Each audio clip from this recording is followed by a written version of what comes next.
तुमचं ज्ञान आणि आमचं विज्ञान जर एक झालं ना तर कित्येक गरजूंचे प्राण वाचू शकतील. माणसाच्या आयुष्यात दोनच जण महत्वाचे असतात. पहिला भगवंत, जो त्याला जन्म देऊन खाली पाठवतो, आणि दुसरा किरवंत, जो त्याला निरोप देऊन वर पाठवतो.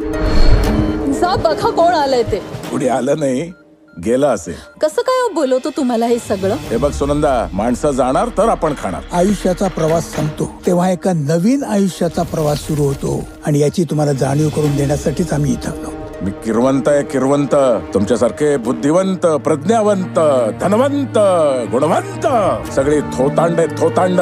पण जे ज्ञान समाजाच्या उपयोगी पडत नाही ते ज्ञान व्यर्थ आहे गुरुजी.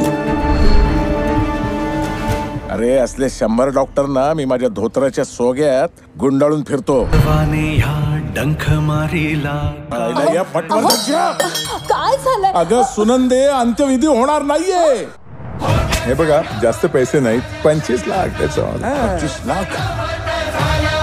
मला तुमचा स्वभाव बदलावा लागेल. या जन्मात शक्य नाही. माधवी अवयव काढून विकणारा व्यापारीच आहेस तू, व्यापारी. तुमच्यावर जी संकट येत आहेत ना ती तुमच्या कर्माने. ते डॉक्टर विक्रम देसाईची आणि तुमची काही जुनी दुश्मनी आहे काय?